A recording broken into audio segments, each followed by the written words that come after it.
Okay, we finally got some answers regarding my Google Pixel 7a. I was like, you know what? I'm really frustrated. I was going to return it, but I'm like, you know what? Let me try one last thing. I went ahead and put in a T-Mobile SIM into this. I tried two different AT&T SIMs, by the way. I got the same result.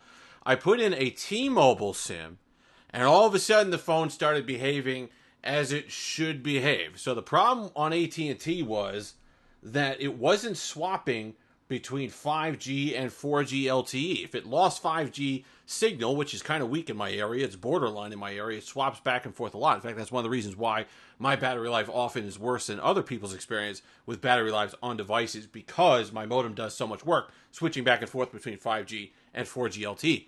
When it would do that, it would get to 4G LTE and it would just say, nah, I'm good. I'm going to sit here and wait for 5G to come back.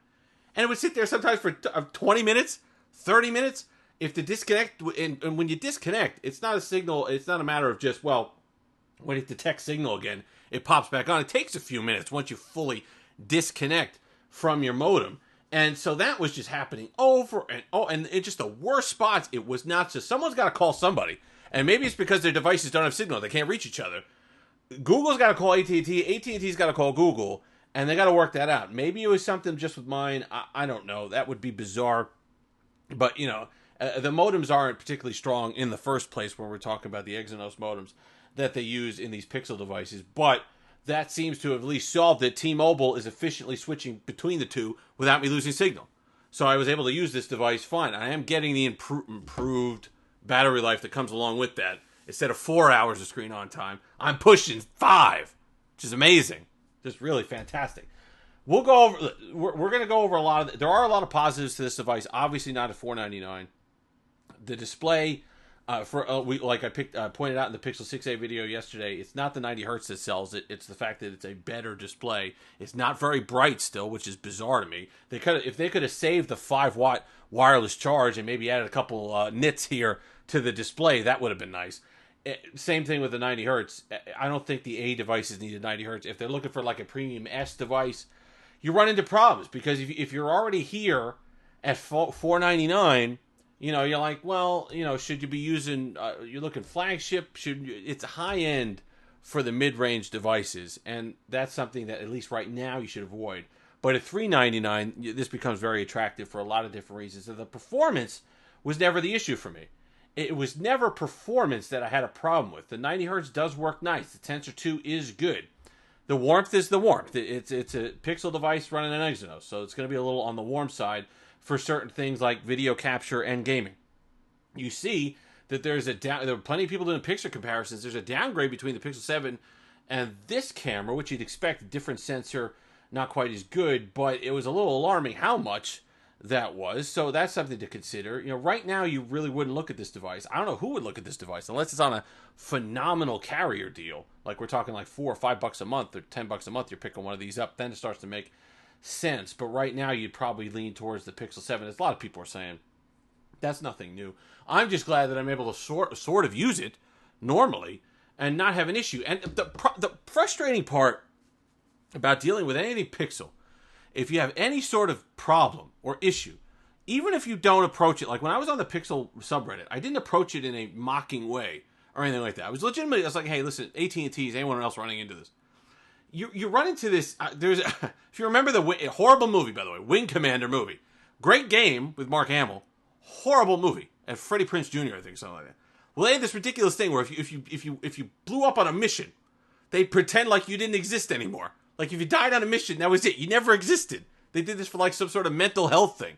Well, that's what you get with Google or the Pixel people when you go and you say, hey, listen, I'm having a little, you don't exist to me.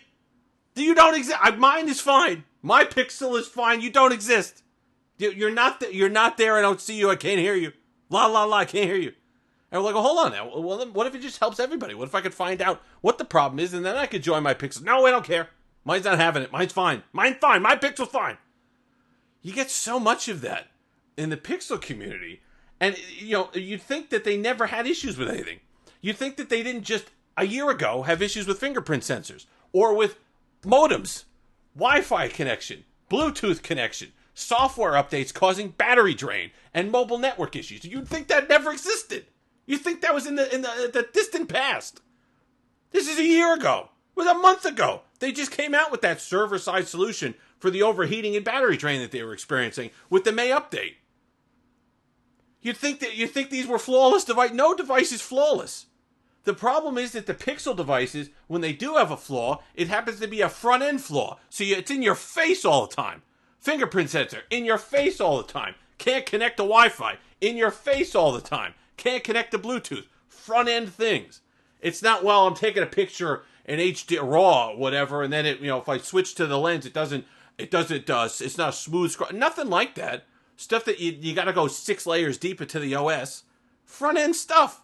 That's why it gets frustrating. That's why we talk about it. I like the thing. Look, when it works, I like it. I don't like it at $499. It's a device that you're going to buy a year from now. And I'll probably do positive videos on this for the next year like I did with the Pixel 6. I hated the Pixel 6 when it came out. They had problems. They locked them in. Google's becoming a good company where you can't buy phones at launch. You literally got to wait 6 months. And it's for a double-edged sword. I mean, rather a two-pronged attack, because you're waiting for the price. That's inevitable. It happens right away. You get a price drop, $100 a month after. But also, it takes them 6 months to really hone in the software and give you the experience that you'd want. I don't even think they're there yet on Tensor. I mean, Tensor 2 has been out, what now?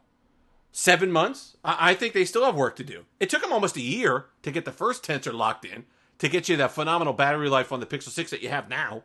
So it's not unrealistic to think that in the next 6 months, the 7A can really come into its own as they figure out all the optimizations for the G2 Tensor. And they clean up some of the messes that pop up along the way.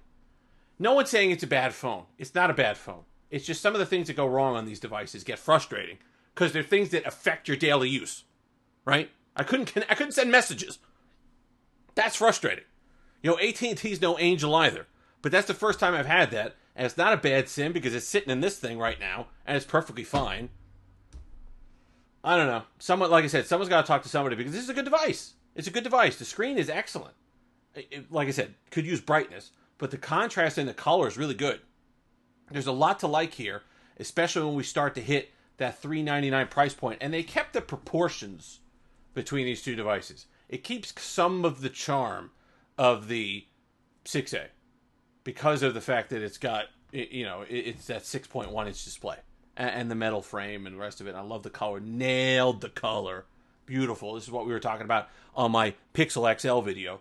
Need the color. 8 gigs of RAM is also nice in this device. It's something I didn't mention in the 6A video, by the way, but it does make a difference. Over time, it makes a difference. 8 gigs of RAM. So if you've made it this far, like, comment, subscribe, all that fun stuff. Would love to hear your experience so far with the Pixel 7A. If it's been better than mine, hopefully. If you got T-Mobile or Verizon, it probably is. You got Verizon, you're in really good shape. Or you pay a little extra, you get the millimeter wave version of this. Perhaps that's even better. But until next time, have that Steve-licious day.